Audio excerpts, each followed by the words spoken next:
শুটকি ভর্তা, পাটায় বেটে শুটকি ভর্তা।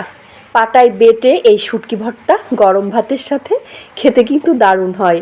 আর এই শুটকি ভর্তা কিন্তু অবশ্যই আপনার প্রিয়জনের সাথে শেয়ার করবেন, দেখবেন খেতে কিন্তু দারুণ লাগবে। আজকে শেয়ার করেছি শুটকি ভর্তা পাটায় পিষে। এর জন্য আমি এখানে 2টা চ্যাপা শুটকি নিয়েছি 2টা বড় সাইজের পেঁয়াজ নিয়েছি, 2টা আস্ত রসুন, আমি রসুনগুলোকে টুকরো করে নিয়েছি, আর নিয়েছি হাফ চা চামচের মতো আস্ত জিরা, আর এখানে নিয়েছি 5 থেকে 6টার মতো শুকনা মরিচ। আমি যেহেতু ঝালটা একটু বেশি খাবো, এর জন্য একটু শুকনা মরিচটা বেশি করে নিয়েছি। সাথে দিয়ে দিয়েছি লবণ। আমি কিন্তু পরবর্তীতে আর কোনো লবণ ব্যবহার করব না।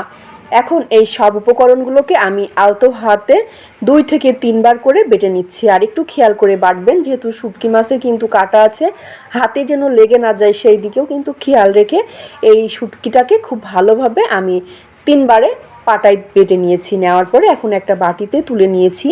নেওয়ার পরে আমি অপর পাশে চুলায় একটা প্যান বসিয়েছি, তার মধ্যে দিয়ে দিচ্ছি 1/3 কাপের মতো রান্নার রেগুলার তেল। আমি রান্নার রেগুলার তেল একটু বেশি করে দিয়েছি, যাতে করে যখন আমি শুটকি ভর্তাটা ভাতে মাখাবো হাতটা একটু তেল তেলে লাগবে, খেতে ভালো লাগে।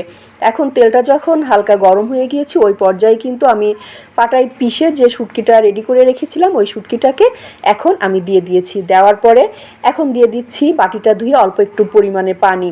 বাটিটা ধুয়ে আমি পানিটা দিয়ে দিলাম। দেওয়ার পরে এখন এই শুটকিটাকে চুলার আঁচটা কিন্তু মিডিয়ামে রেখে অনবরত নাড়াচাড়া করবেন।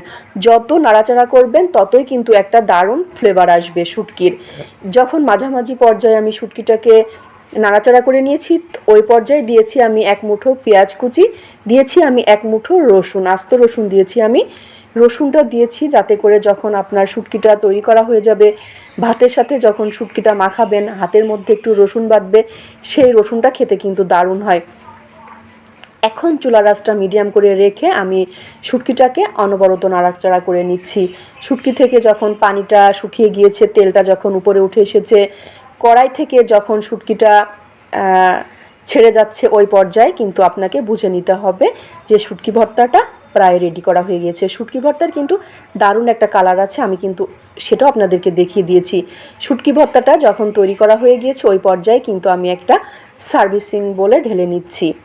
আজকে আমি শুটকি ভর্তাটা করেছি, আপনাদেরকে একটু কালারটাও দেখিয়ে দিয়েছি যে কালারটা কতটা সুন্দর হয়েছে।